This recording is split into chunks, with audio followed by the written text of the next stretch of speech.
Hola, buenas tardes, buenos días, dependiendo del lugar donde se encuentren. Bienvenidos, le damos la bienvenida a nuestro ciclo de webinar de PMM Innovation Group, PMM Business School.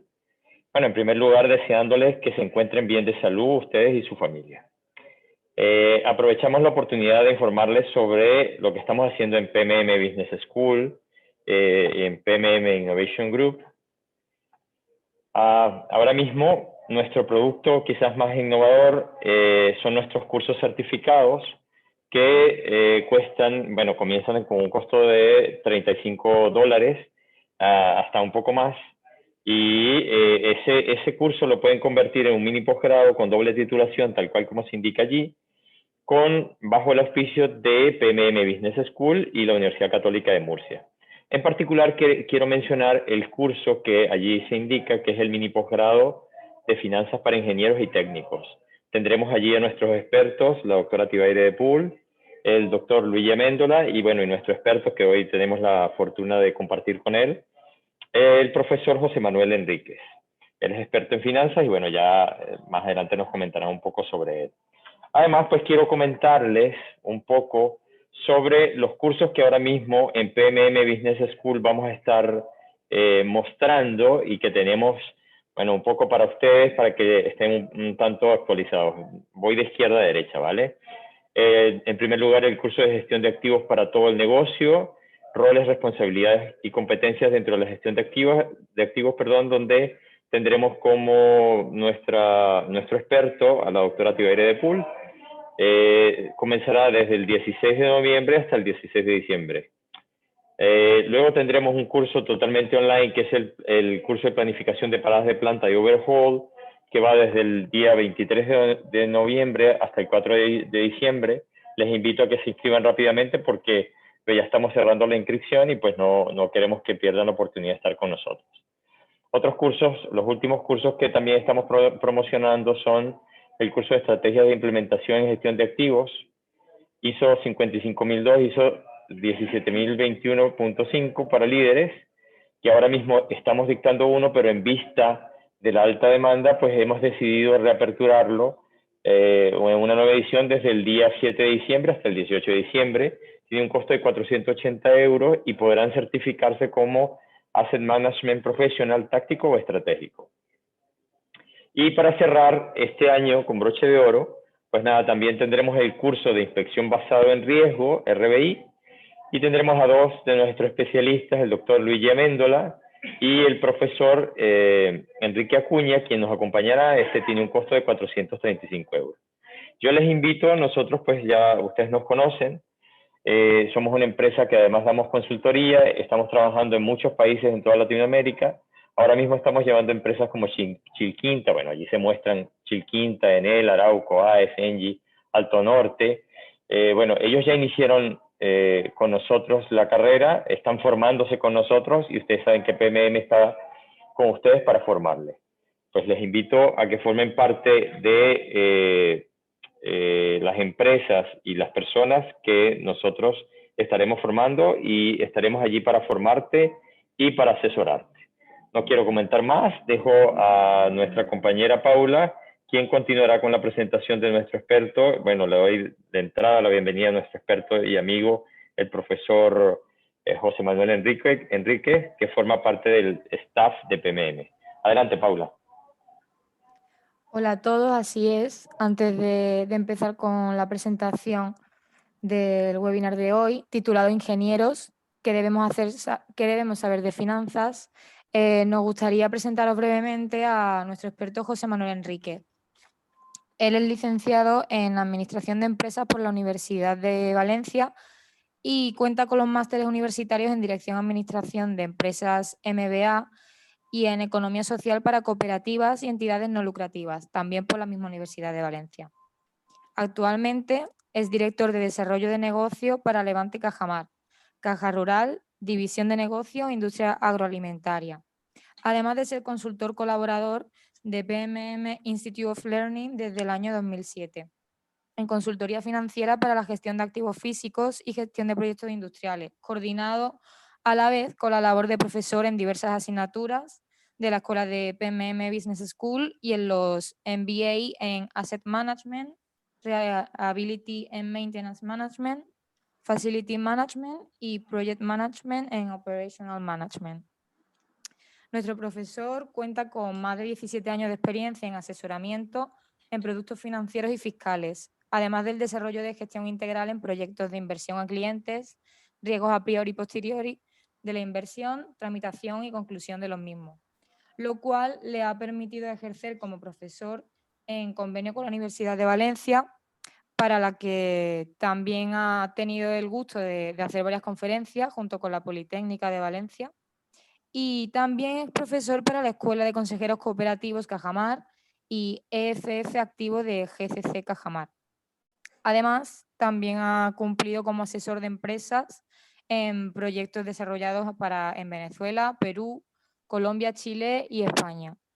Sin más espera, le doy paso a nuestro profesor y puede comenzar usted cuando quiera. Bienvenido a todos y a usted también.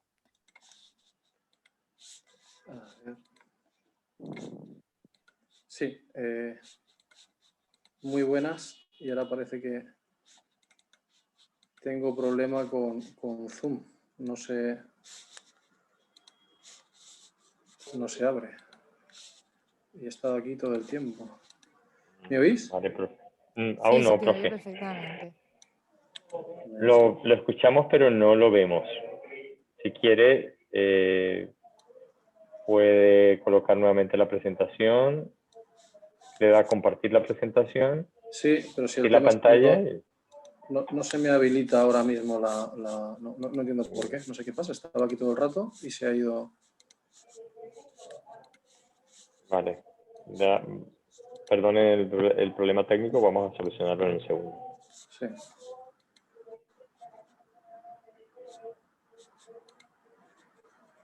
Ya. Ya lo vemos, profe. ¿Sí? ¿Veis la pantalla? Bueno, te vemos a ti, pero aún no vemos la presentación. No sé por qué no se habilita el... Andrea, si quieres, Sí, ¿podéis compartir mi pantalla? le habilitas la presentación al profesor. Entiendo esto.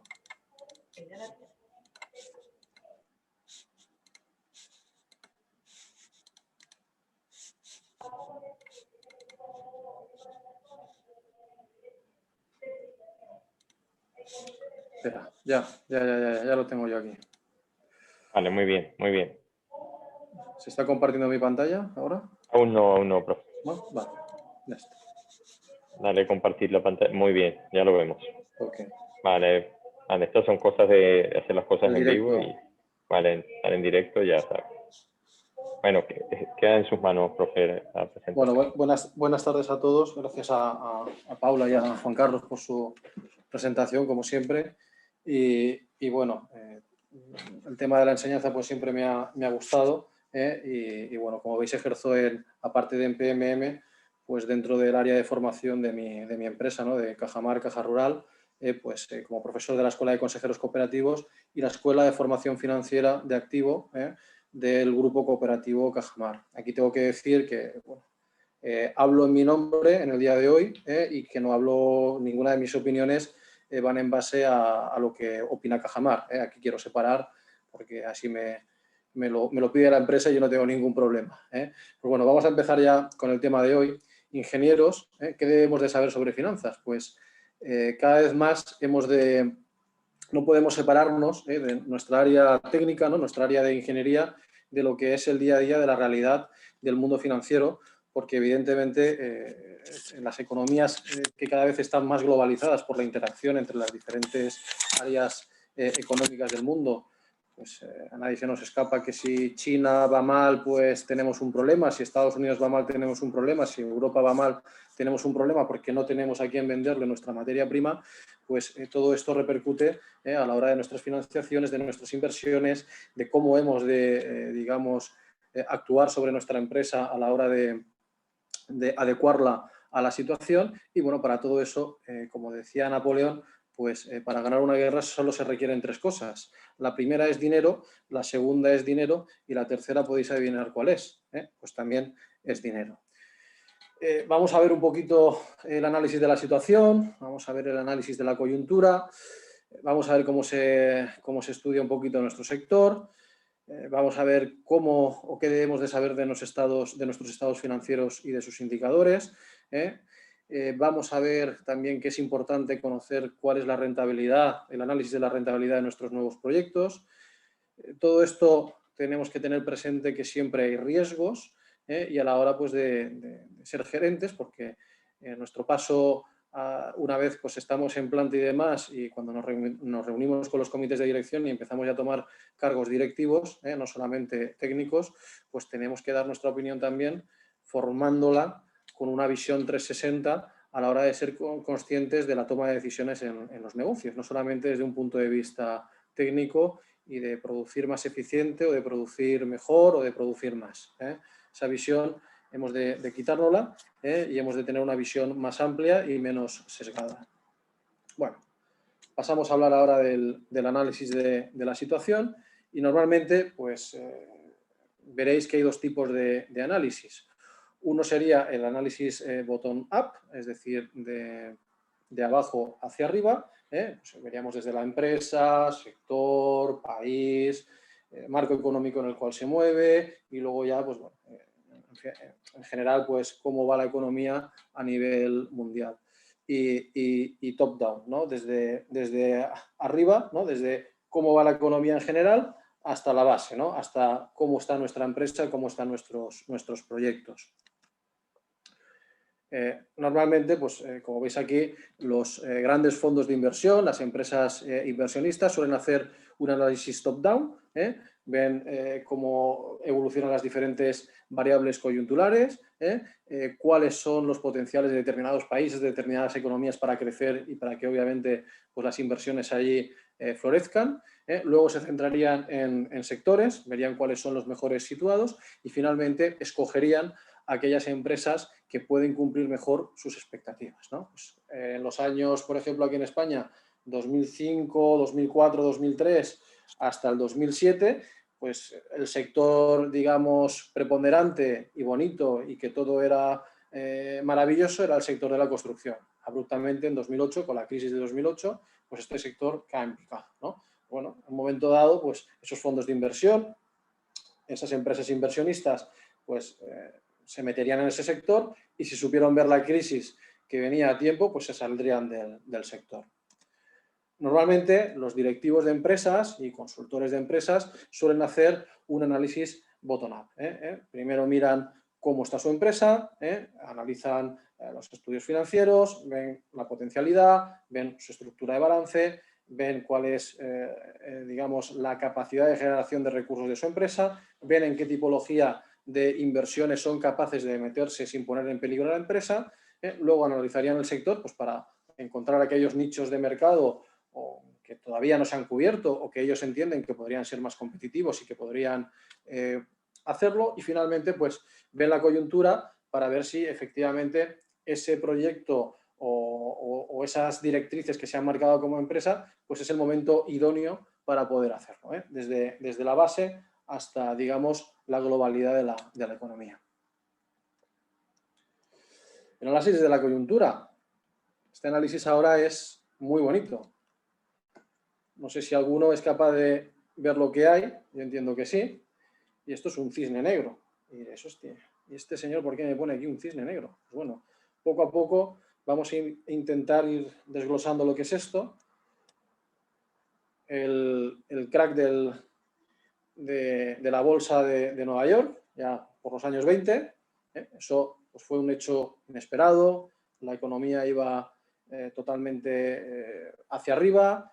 Todo el mundo tenía dinero, todo el mundo invertía en empresas y de repente pues se dan una serie de situaciones que dicen, hostia, es que esto no es tan bonito.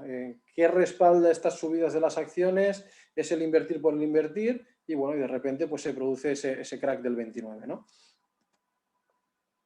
El hecho de los nacionalismos, un país con una dilatada experiencia, con una democracia, con digamos, una cierta democracia, digamos, empiezan a salir movimientos de extrema derecha por una serie de relaciones, de situaciones un país que viene de una Primera Guerra Mundial y que, bueno, hay un sentimiento en ese país que, bueno, digamos que esta gente, estos ultranacionalistas, pues consiguen conectar con ellos y de repente algo extraordinario, en una cuestión de unos años consiguen hacerse con el poder y con todo lo que vino después, que ya todos conocéis.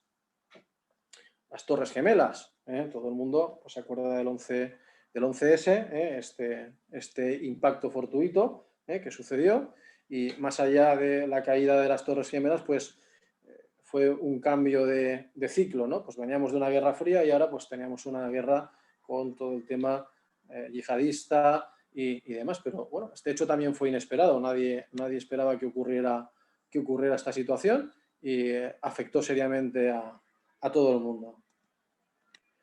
Y luego llegó la crisis de 2008 con el primer, digamos, la primera víctima, que fue este banco de inversiones Lehman Brothers. Yo en aquel tiempo la caja donde trabajaba era más pequeñita y luego se integró en Cajamar y teníamos 1 millón de euros invertido pues, para sacar rentabilidad en supuestamente y según las empresas de rating y de auditorías, pues una empresa de inversión súper saneada y bueno, en ese momento pues lo que eran las inversiones en el mundo inmobiliario y esas cosas que se desperdigaron por toda la economía, que tenían como respaldo esos vehículos de inversión, que tenían como respaldo pues hipotecas subprime, es decir, hipotecas basura, pues esto desencadenó pues una quiebra, la primera de muchas, y de todo el rescate a nivel global, mundial, que tuvo que sufrir la economía pues de manos de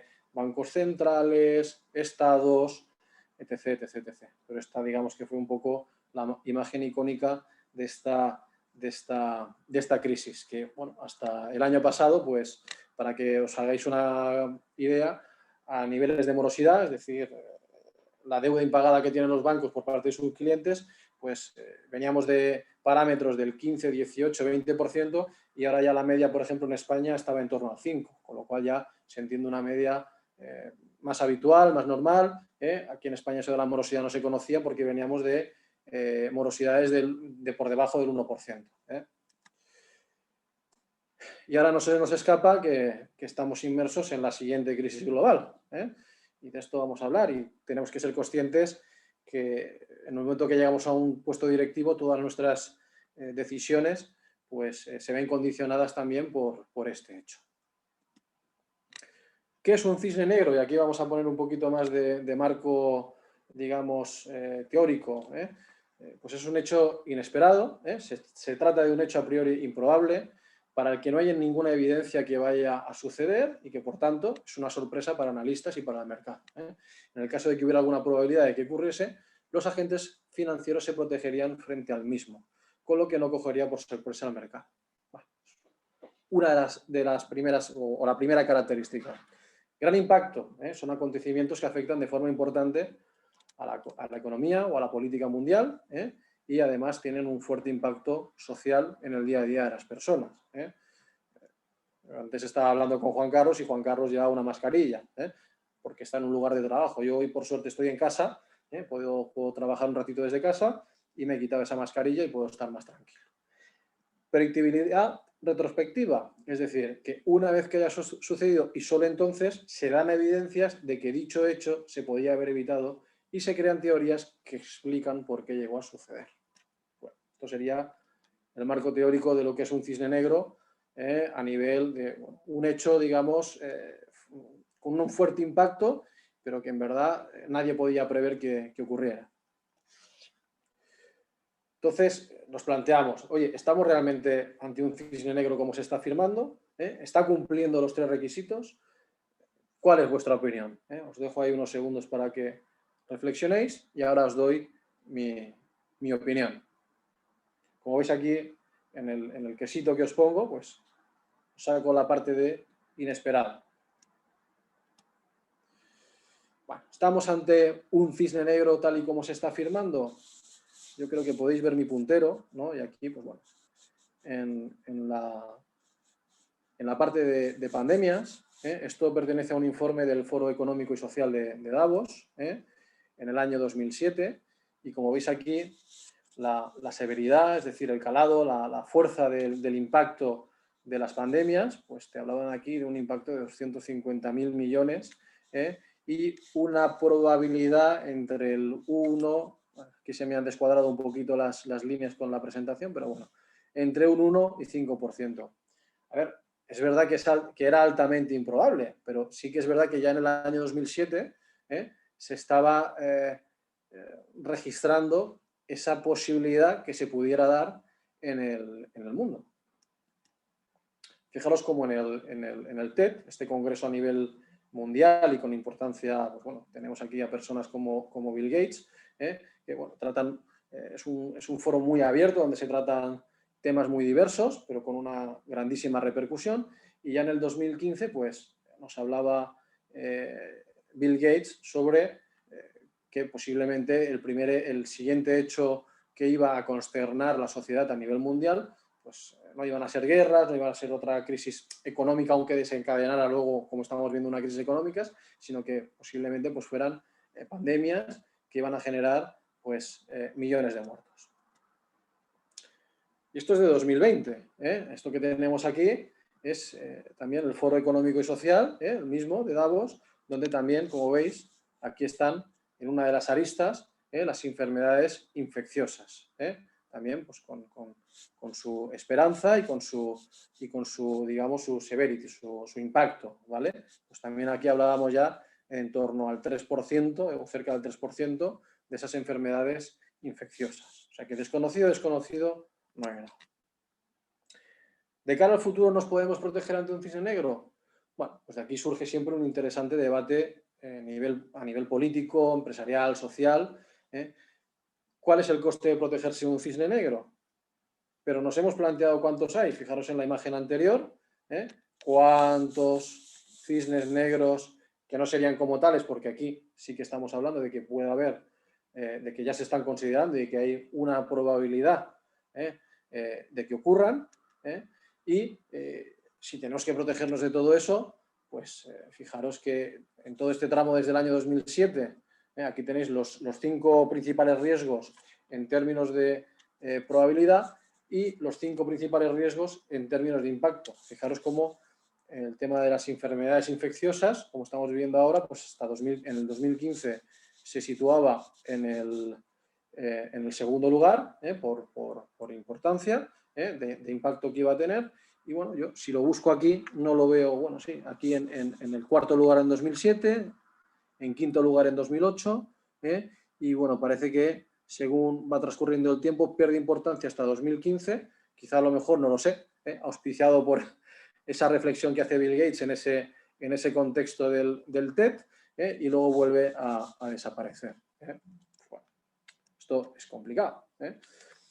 Yo quiero haceros aquí la reflexión de que, por ejemplo, yo soy sensible con el tema del medio ambiente, pero es cierto que el coste de tener todas las medidas suficientes para poder evitar los incendios en los bosques, ¿cuál sería la factura real que implicaría poder, digamos, impedir que sucediera eso? Pero claro, igual que tenemos los bosques, pues tenemos muchas otras cosas que habría que hacer una inversión muy fuerte. Entonces aquí nosotros también a nivel de empresa es, bueno, ¿de qué riesgos me tengo que proteger? Lo que es inequívoco es que siempre, cada cierto tiempo, e incluso dependiendo del sector, se dan situaciones, ¿vale? Entonces sí que hemos de tener una capacidad de no solamente ver el negocio y ver también los riesgos, independientemente de que, como veis al final, casualmente casi todo se traslada a la economía. Hablamos de la crisis subprime, que es la anterior, y fijaros cómo, bueno, esas hipotecas impagadas evidentemente era algo económico, pero en este caso estamos hablando de una pandemia global que también está repercutiendo en lo económico, con la factura que tienen que pagar todos los estados, pues para que sus economías no se vayan a pique. Con lo cual, a nivel empresarial, en la medida de lo posible, hemos de ser conscientes de que el riesgo siempre está inherente, y más allá del propio riesgo que tenemos en nuestras empresas. Entonces, primero vamos a, evidentemente, cumplir la normativa, pero también hemos de intentar tener los menos riesgos posibles dentro de nuestra empresa. Con ello, a nivel financiero, implica que hemos de tener un un balance, unos estados financieros y una serie de inversiones que no impliquen que estemos en continuo riesgo. Es verdad que en épocas de mucha inversión, evidentemente nos exponemos a que ocurra un suceso como este, nos pille con toda la inversión hecha y que en ese momento caigan las ventas. Estamos hablando de una situación de riesgo. Siempre el mundo empresarial es una situación de riesgo. Pero bueno, mejor si tenemos unos colchones y no solamente nos dedicamos a invertir por invertir y a intentar sacar la máxima rentabilidad. O sea, tenemos que partir el cerebro y por un lado ver ganancia y proyectos y por otro lado ver riesgo y supervivencia, que eso también es importante. Bueno. Y con este ambiente, ¿no? Con esta coyuntura que tenemos ahora, pues estamos viendo de que bueno, las economías más potentes, Estados Unidos a la cabeza, la eurozona detrás y luego China, por este orden de importancia, pues están especialmente tocadas, ¿no? Y al final, pues el hecho de España, por ejemplo, pues va a caer en torno a un 10% su economía. Si España tiene un PIB de 1,3 billones de euros, pues van a caer 130.000 millones de euros. Vamos a bajar otra vez del billón de euros de PIB. Es una bajada muy importante, a pesar de la recuperación que se prevé en un futuro. Pues, ¿cómo se cataloga, ¿no? la recesión? Pues en una fuerte bajada del consumo mundial por la caída de salarios y del paro. Evidentemente, más gente en el paro. Eso hace que cuando alguien vaya a contratar, pues pueda contratar con salarios más bajos porque hay mucha oferta. Caída de la inversión privada por falta de consumo e incertidumbre, algo evidente. Bajas en las exportaciones por la recesión. Además, esto va asociado a unas políticas proteccionistas entre las guerras comerciales que existen ahora, pues entre Trump, yo no digo Estados Unidos, digo Trump, China, incluso ahora la Unión Europea por el tema de Boeing y Airbus, ¿no? Pues bueno, son todo temas que siempre están ahí y que, bueno, pues de una manera o de otra ya nos estaban afectando y ahora con esta recesión todavía más. Lo único que va a compensar y aquellos países que puedan, pues es implementar mayor gasto público para compensar la caída de las otras tres. Me voy a centrar en América Latina, porque bueno, yo entiendo que por la importancia que tiene para nosotros, para PMM, pues merece muchísimo la pena. Tenemos que ver el marco de juego. No hay sistema médico preparado para la pandemia, aunque, por ejemplo, os comparo con España, aún así a nosotros también nos ha pillado muy flojos en el sistema médico, para lo que deberíamos de ser. Mucha gente pobre concentrada en territorios, con lo cual pues, eso es un caldo de cultivo para la transmisión del virus. Las medidas que se estaban poniendo, pues en principio, ya cuando llegó el verano, pues se fue paliando, pero no daban efectos. Al final, esas economías con trabajos precarios, donde bueno, los gobiernos no podían implementar salarios de ayuda, pues al final se producía esa terrible situación de morir de hambre o de virus, sin escudo social, mucha economía informal, mucha economía sumergida, y nos dedicamos también, sobre todo, a exportar materias primas, con lo cual, si las economías se paralizan y no invierten, ¿a dónde enviamos las materias primas?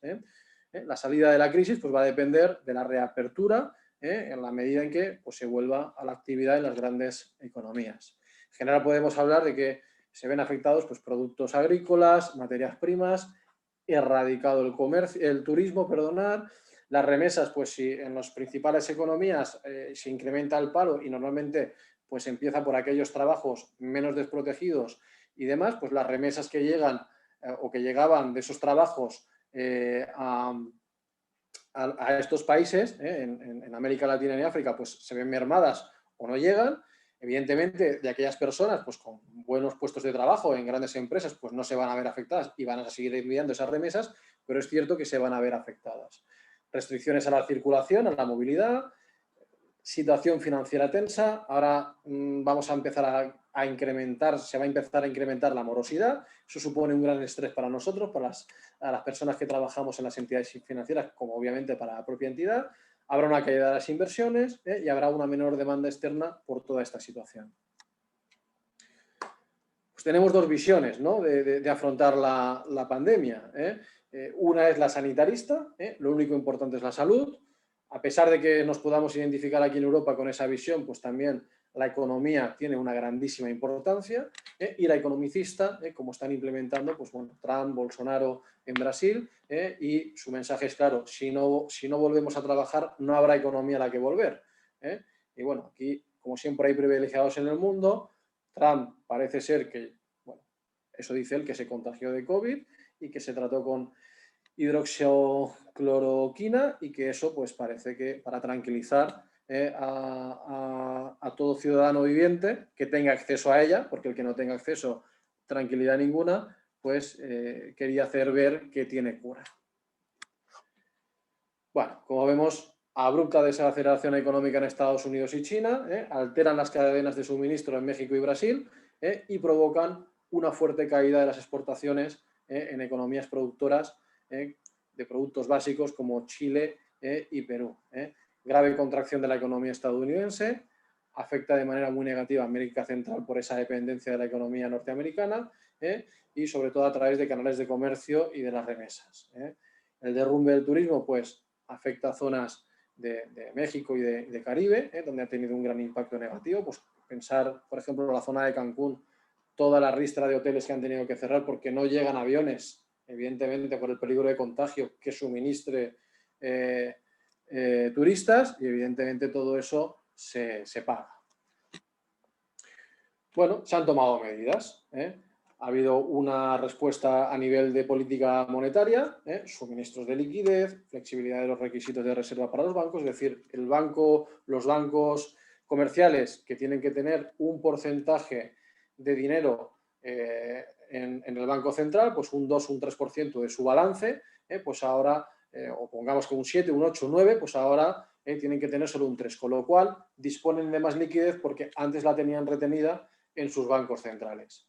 Se reducen las tasas de interés, préstamos más económicos, más acceso al crédito, establecimiento de líneas recíprocas en dólares estadounidenses entre bancos centrales para ayudarse a que haya liquidez y que fluya el crédito, intervención en el mercado cambiario, intentar que no caigan, que no se desplomen las divisas, y programas de compras de activos, pues bueno, de acciones en bolsas y demás, pues para que tampoco se desplome la bolsa, cosas así por este estilo. Se habilitan también paquetes de estímulo fiscal, se dan asistencia social y apoyo para pequeñas empresas para que puedan sobrevivir. Más que nada, pues se dan créditos para, o se perdonan, mejor dicho, pagos referentes a temas de seguridad social y demás, o se disminuyen, o se aplazan, se dan carencias, se dan fondos adicionales para el sector salud para que pueda contener toda esa avalancha de contagiados, postergación de los vencimientos de los impuestos, como hemos comentado, suspensión de pago de préstamos y servicios públicos. Nosotros en eso, ahí la banca, pues hemos tenido mucho que ver, hemos dado muchas carencias en préstamos, sobre todo de vivienda, y en préstamos también empresariales, porque evidentemente pensar en peluquerías, bares, restaurantes, hoteles, que evidentemente se para su facturación y no pueden hacer nada, y no es culpa de ellos. Entonces, pues bueno, pues también se ha hecho ese esfuerzo por parte de la banca para paliar el daño. Evidentemente van a tener que seguir haciendo pues una serie de gastos fijos, ¿no? Pues que tienen que hacer frente por el tipo de estructura del negocio, y que lo van a tener que pagar. Incluso los trabajadores, ¿no? se han ido pasando a ERTES, ¿no? Digamos, a paros temporales auspiciados por el gobierno, que luego pues lo pagaremos todos a través de nuestros impuestos. Pero bueno, se ha intentado liberar al máximo de los costes que tienen las empresas para que puedan sobrevivir una vez pase esta situación. Bueno, ¿qué riesgos tenemos de aquí al futuro? Pues un agravamiento del brote. Ahora mismo estamos viviendo la segunda ola. Ya está alcanzando cifras similares a las de marzo. Se prevé que en unos días, con las nuevas medidas que se han tomado, que se están tomando en los diferentes países, pues esto vaya retrocediendo, ¿no? Se vuelva otra vez pues, a unos límites aceptables, y que bueno, dentro del sistema sanitario de cada país pues, se pueda hacer frente a las diferentes situaciones. Vuelven a haber presiones en los sistemas de salud y que tienen un alcance limitado. Pues bueno, aquí en España pues ahora mismo estamos viviendo ese rebrote de la segunda ola, ese rebrote en las economías avanzadas, en Reino Unido, en Francia, en Italia, en Alemania.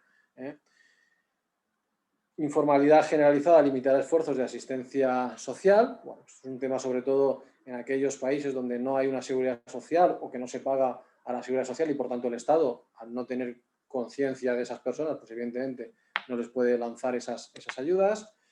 Recientes avances de la región en cuanto al alivio de la pobreza y de la desigualdad pues podrían estar en riesgo. Bueno, es inherente, ¿no? Veníamos de unos años que, bueno, desde la crisis de 2008 se había avanzado bastante y que ahora pues esto puede suponer un frenazo a esos avances, ¿no? Incluso volver a cifras anteriores a 2008-2007. Efectos negativos sobre el ingreso pues podrían reactivar esa ola de malestar social que ocurrieron el año pasado. Esperemos que no sea esto así. Bueno, lo que sí que tenemos claro es que todas estas ayudas, todo este paquete de ayudas van a hacer que los estados sean más pesados desde el punto de vista de la deuda. Va a haber una mayor vulnerabilidad, ¿no? También en el sector financiero, con lo cual también vamos a estar un poco más ataditos a la hora de dar financiación. Vamos a ser muy vigilantes con el nuevo riesgo que damos. Evidentemente hay un riesgo en la economía. Los estados, pues en el año 2007-2008, a nivel mundial, digamos que nacionalizaron mucha parte de esa deuda del sector financiero. Ahora están más endeudados que entonces. No se pueden permitir más facturas del sector financiero y el sector financiero va a ir con pies de plomos. Eso ya os lo puedo asegurar. Problemas también en el servicio de la deuda debido al alza de las tasas de interés durante una recuperación. Pues bueno, si yo tengo una deuda de 100.000 millones de euros y la estoy pagando al 1 y ahora pues la tasa de interés, porque va a haber más demanda de dinero, pues se me va al 3%, evidentemente de pagar 1.000 millones a pagar 3.000, pues hay una parte muy importante de recursos que voy a destinar ahí y no voy a poder destinar a otras cosas. Escasez de flujo de efectivo podría someter a los balances de las empresas a una presión considerable. Si los sectores no tienen viabilidad, pues difícilmente se les va a dar financiación, porque para perder más dinero no se les da, y eso, pues dependiendo de cada empresa, habrá que estudiar caso por caso y ver cuál es su situación. Por ejemplo, la semana pasada aquí en España se dio un préstamo de 500 millones de euros a Air Europa, que es una aerolínea que o bien se le daba esa financiación con garantía y aval del Estado por parte de una entidad financiera, o bien directamente entraba en quiebra, porque al final la maquinaria de este tipo de empresas pues te obliga a una serie de gastos fijos de mantenimiento de aviones y demás y de flota que bueno, son muy altos. Es posible que se tarde en recuperar esa demanda de los clientes, de los servicios que se dedican también a tanto del turismo o los servicios, digamos, inherentes al turismo, servicios personales, de entretenimiento, pensemos por ejemplo en el cine, en el teatro, y que, bueno, incluso que después de la pandemia muchos hayan tenido que cerrar. El petróleo, siempre presente en nuestras vidas, pues bueno, se han visto caídas de hasta $20 el precio del barril.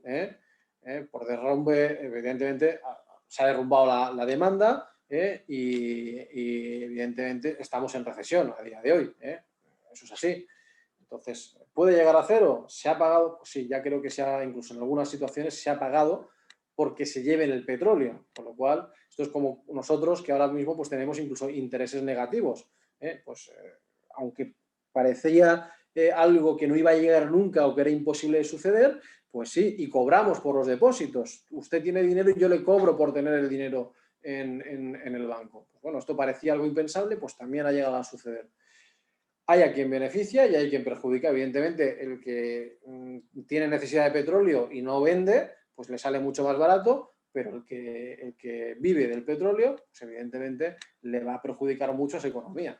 El fracking con estos precios pues no es rentable y hay una perspectiva de bajada de precios en las materias primas por toda esta recesión que estamos viviendo. ¿Hay componentes geopolíticos? Evidentemente, hay componentes geopolíticos. Acabamos de pasar unas elecciones en Estados Unidos. La industria de fracking es potente en Estados Unidos, hay lobbies importantes y bueno, Siempre había la sombra, aunque al final pues, no ha ocurrido, de que bueno, se hiciera algún bloqueo como pueda ser en el estrecho de Hormuz, que pues, por ahí, dependiendo de quién te dé la noticia, pues pasa entre el 20 y el 30 o el 40% del petróleo mundial.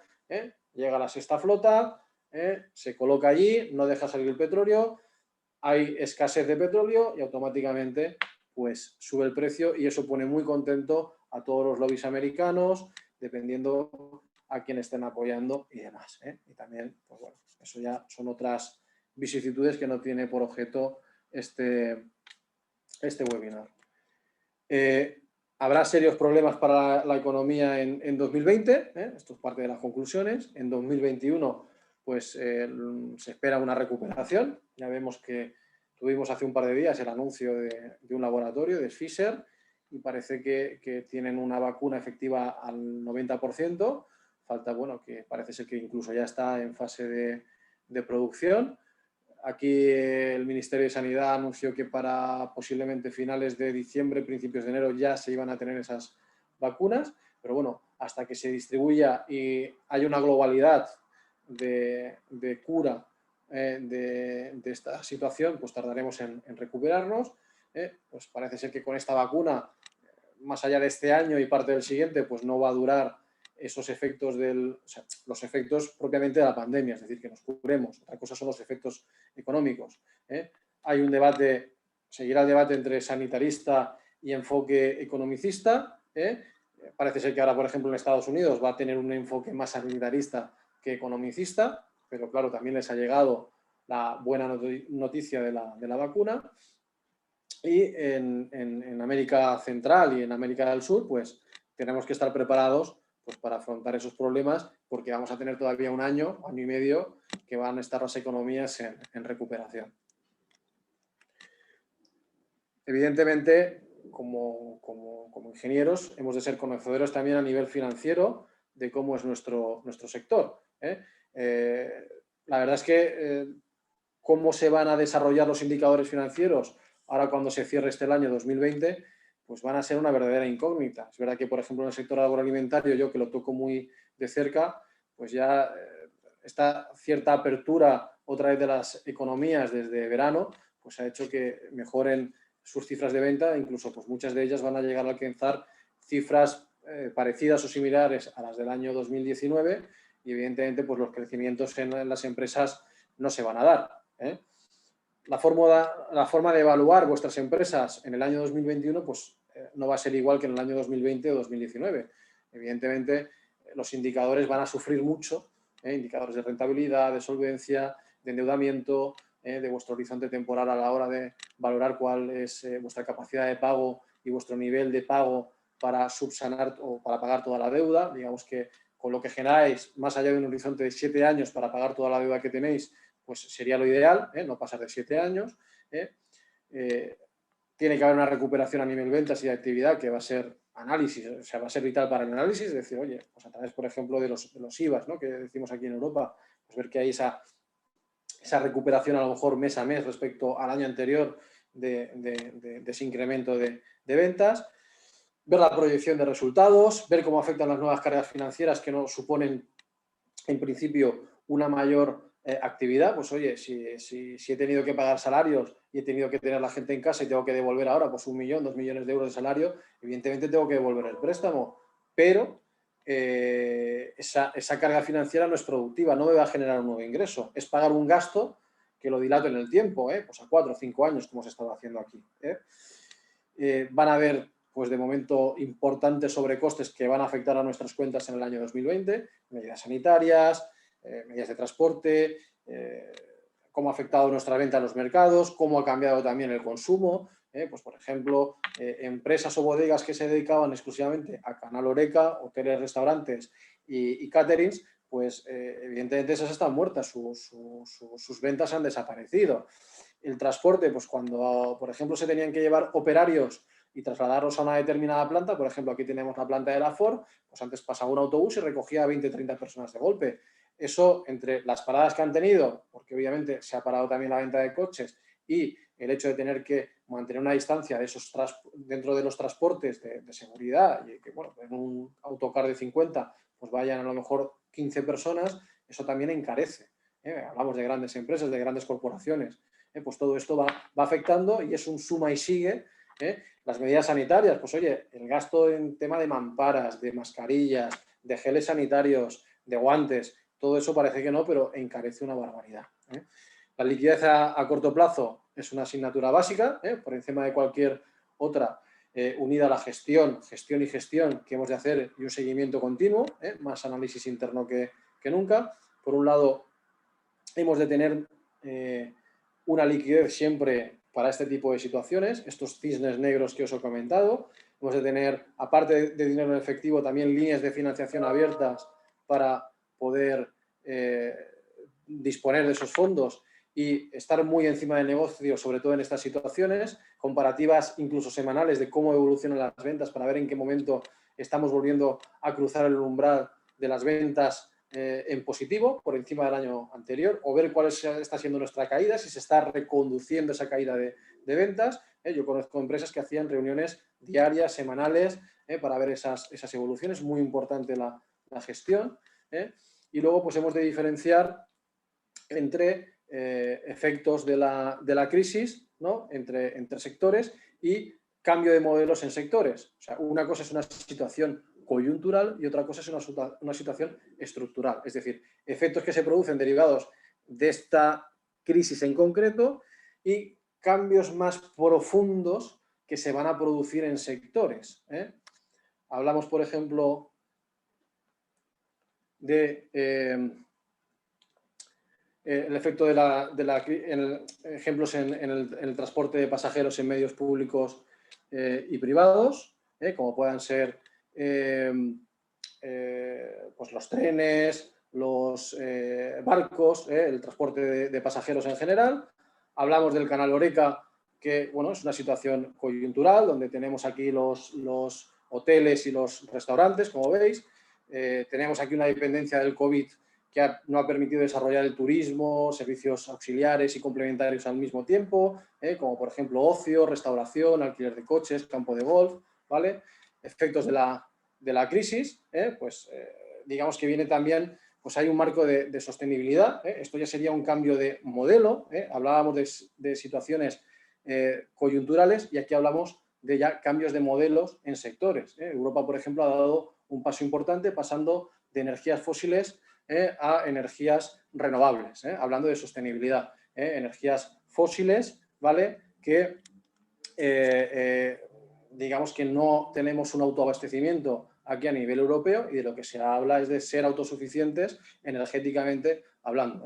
Evitar presiones internacionales porque no somos independientes en tema de energía. Para eso se han dado dos movimientos en este sentido: aumentar la producción de energía verde, paneles solares, cambiar el consumo de energía fósil por energía verde y evidentemente ha de hacerse de forma sostenible, pues, bueno, con paneles solares, energía hidráulica, pero sobre todo enfocado a paneles solares, energía eólica y demás. Si consumo energía eléctrica producida por centrales térmicas, os pongo el caso de los coches eléctricos, si al final esa energía eléctrica se está produciendo con centrales térmicas, no estoy cambiando mi modelo, ¿vale? Sigo el mismo modelo porque al final la energía que se consume eléctrica se viene de centrales térmicas. Hay un cambio paulatino para no perjudicar a la industria y a la economía y al final lo que se trata es de paliar la huella de carbono. En el tema de la movilidad, pues también hay un cambio de modelo en el sector, ¿vale?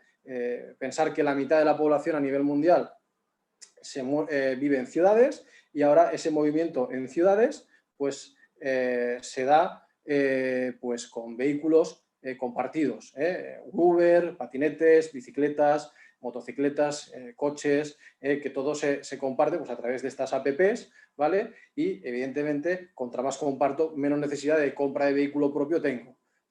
Y bueno, ahora pues el tema de transportes individuales, aquí como vemos, pues un patinete y demás sí que tiene sentido, pero bueno, con tema de COVID, pues los transportes más masivos, como puede ser un autocar de línea, pues se dejan un poquito al lado, pero vamos, son el futuro.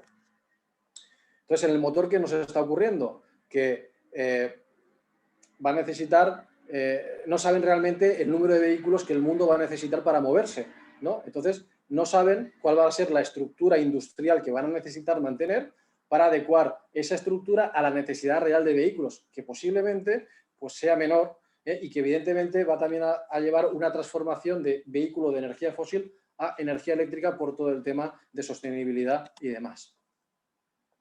Pues bueno, al final estos cambios de modelos pues nos llevan a esto. Se ha desarrollado una normativa a nivel europeo para la autogeneración eléctrica, hay una liberalización del sector, conocimiento del mismo y años de experiencia para que evidentemente esa energía llegue y hay empresas capacitadas para hacerlo y una tecnología en mejora constante de la eficiencia. Nada tienen que ver los paneles de hace 20 años con los de ahora. Muchísimo más eficientes, incluso con el cielo nublado, pues pueden estar generando energía. También hay un cambio en la sociedad que pide este tipo de energía, es fácil accesible para el gran público, te lo puedes poner en el tejado de tu casa, es económico y amortizable pues, en un plazo de, por ejemplo, 7 años, sencillo y requiere poco mantenimiento, instalaciones particulares de 1.200 euros y no necesita red eléctrica, ¿vale? Y aquí ya terminamos un poco para que veáis un poco la diferencia entre sectores coyunturales, o sea, crisis coyunturales y cambios de modelo que son cambios estructurales, cambios en el modelo o sea, en el propio sector, un cambio estructural profundo. Luego, como ingenieros y directivos de nuestra empresa, pues no hemos de olvidar los principales objetivos económico-financieros de nuestra empresa. Hemos de velar por la rentabilidad económica, es decir, el beneficio que obtienen los accionistas, la rentabilidad financiera, perdona, la rentabilidad económica es la rentabilidad que se obtiene sobre el activo de la empresa y luego la rentabilidad financiera, cómo remuneramos a nuestros accionistas. Evidentemente, el accionista si no gana dinero pierde interés por la empresa. Hemos de gestionar los riesgos. Hay muchos tipos de riesgos, no solamente económicos. Tenemos generación de recursos de resultados de la empresa, la gestión del día a día que seamos capaces de gestionar la empresa, tenemos competidores, el gusto de los consumidores que puede cambiar, riesgos financieros, fluctuaciones en los mercados, como hemos visto, pues hay riesgo de cambio, tipo de interés, riesgo de crédito. Acordaros, en 2008 hubo una crisis de crédito que se congeló y los tipos de interés se dispararon. Hemos de velar por mantener la liquidez, sobre todo a corto plazo y más en situaciones de crisis como es esta. No podemos fallar en los pagos a nuestros proveedores y a largo plazo pues intentar preservar la solvencia, mantener la capacidad crediticia de nuestra empresa, controlar los resultados globales y por áreas de gestión y hacer una planificación económico-financiera. Evidentemente, a la hora de estudiar estos estados financieros y sus indicadores, pues hemos de tener en cuenta pues, la solvencia que tenemos, la capacidad de generación de recursos y de soportar pérdidas que tiene nuestra empresa, el equilibrio financiero, es decir, que nuestra empresa pueda hacer frente a sus pagos a corto plazo y también en el medio y largo plazo, y la liquidez en tiempos de crisis. Luego, a la hora de introducir y de hacer nuevos proyectos, pues hemos de ver la rentabilidad de esos nuevos proyectos, cuál sería el valor actual neto y ponerlo en comparación con la inversión que tenemos que hacer, ganamos, no ganamos dinero, y es fundamental pues, para dar entrada a nuevos proyectos para que generemos mayor valor a los accionistas. Al final hemos de analizar también los riesgos, no solamente generar resultado vale, hemos de ver pues, esos riesgos económicos que hemos comentado y esos riesgos financieros, y no podemos poner en proyectos que sean tan grandilocuentes que vayan a poner en peligro a la propia empresa. Tener en cuenta que vosotros a nivel de gerencia, a la hora de toma de decisiones, pues siempre tenéis que ser conscientes de los riesgos. Y acordaros que estamos en un entorno VUCA, que es volátil, incierto, complejo y ambiguo. Con lo cual, este entorno es para todos, no nos quejemos, es el que tenemos, no hay otro. Os pongo el ejemplo de la banca. Nosotros damos operaciones de financiación, pueden ser a corto, medio y largo plazo. Tenemos diferentes garantías, personales o prendarias, y analizamos los estados financieros y vemos los riesgos inherentes al sector de la empresa, a la propia empresa, vemos su solvencia, su liquidez, su capacidad de pago, y durante la vida de la operación pues pueden ocurrir múltiples circunstancias y, por supuesto, que también nos equivocamos. Entonces, ya aquí para ir terminando, pues hemos de tomar decisiones en base a un entorno VUCA. Siempre hay riesgos en la toma de decisiones. Hemos de realizar un análisis de 360 grados obteniendo la máxima información tanto interna como externa, siendo consciente que nunca la vamos a tener toda y no la vamos a poder analizar toda. Y al final se trata de errar lo menos posible. Y por aquí pues tenía alguna pregunta. y paso a responderos rápidamente porque también tengo por aquí otras cosillas. ¿Cómo analizar las finanzas en época de pandemia a corto plazo? Creo que ha quedado también contestada. Como ingenieros, ¿cómo relacionar los ingresos de ellos con el teletrabajo o home office? Pues para lograr sobrevivir por la caída de ingresos por pérdida de trabajos en relación con el empleo del Zoom y su rentabilidad al hacerlo. Pues a ver, evidentemente todos nos hemos tenido que adaptar, Eulogio, a esta situación. Nosotros mismos, las empresas, nos han dado herramientas para poder trabajar desde casa y a la hora de vosotros de poder gestionar, pues evidentemente, igual que se puede tener una reunión presencial, se puede tener una reunión por Zoom, siempre y cuando tú puedas acceder a todos aquellos datos que necesitas para hacer tu trabajo. Y no sé si hay alguna cosita más.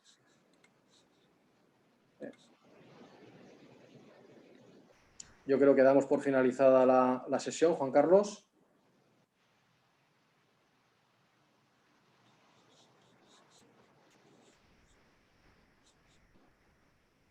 Hola, profe. Sí.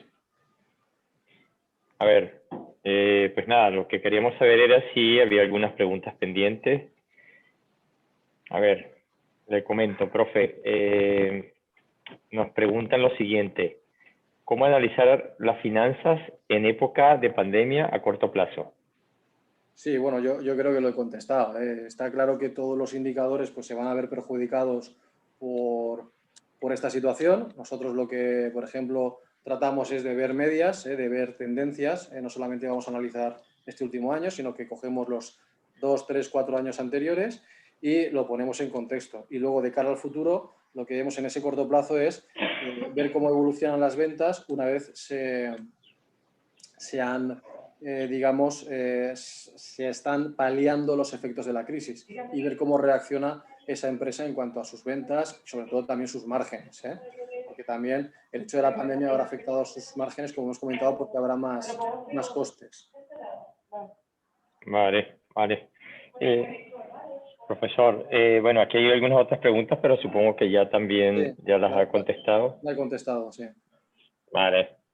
Nada, no sé si hay alguna otra pregunta, si alguien quiere hacer algún otro comentario.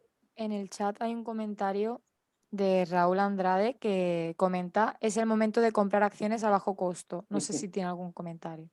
A ver, mira, por ejemplo, ayer y antes de ayer, con el anuncio, curiosamente, justo de que hayan ya anunciado la presidencia de Joe Biden para Estados Unidos, pues Pfizer, este laboratorio americano, anuncia la cura, ¿no? En principio, la vacuna. Evidentemente, todas las bolsas se habían desplomado porque con este contexto, y entre ayer y hoy pues han recuperado, por ejemplo, en España, más del 40% de su valor respecto a principio de año. La cuestión era haber estado la semana pasada en bolsa y entonces te hubieras aprovechado esta primera salida.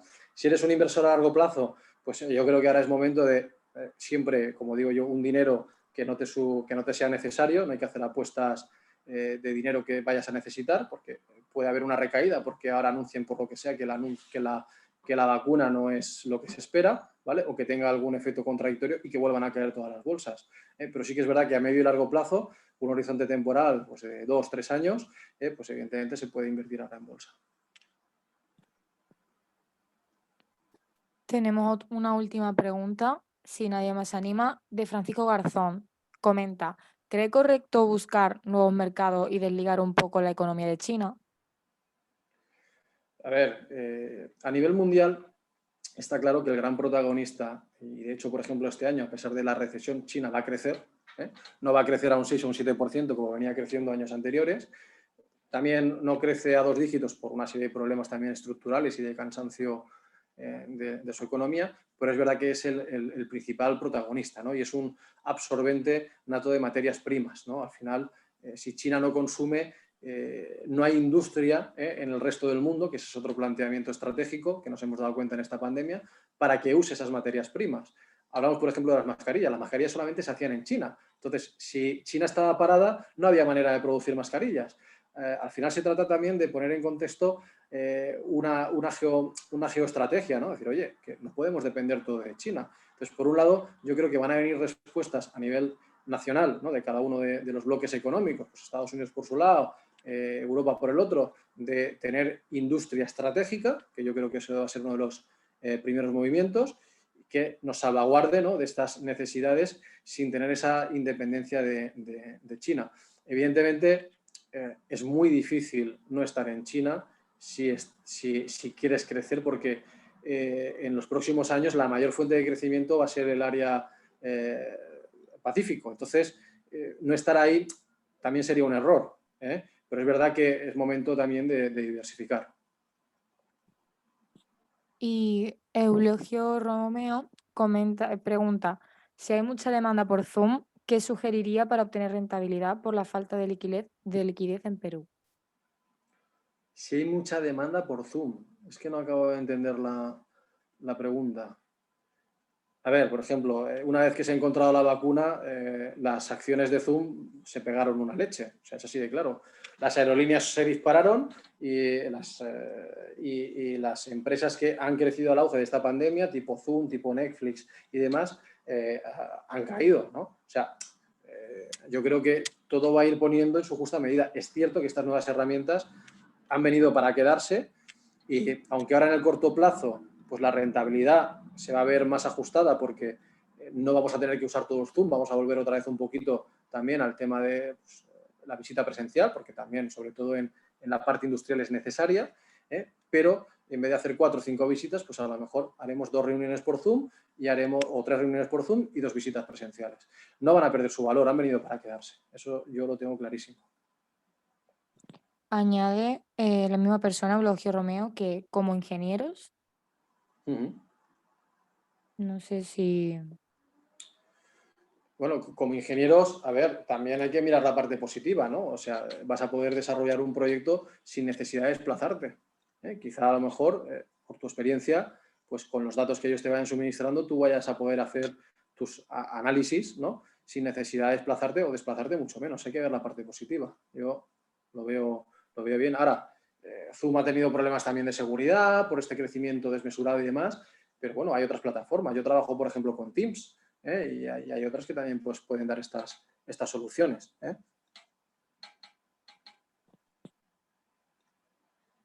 Y bueno, profesor, de momento no tenemos ningún comentario ni pregunta nada más. Vale, pues Así que si quieres dar por finalizado. perfecto. Pues nada, muchísimas gracias a todos y espero que os haya resultado pues muy, muy interesante y que bueno, os vayáis con pensamiento y reflexiones en la cabeza que antes no teníais. No lo voy a llamar preocupaciones, pero entiendo que sí que os va a ser muy útil. Venga, un saludo a todos y nos vemos pronto. Muchísimas gracias, profesor. Y muchísimas gracias a todos los espectadores. Esperamos volver a verles en el próximo webinar de la semana que viene. Chao.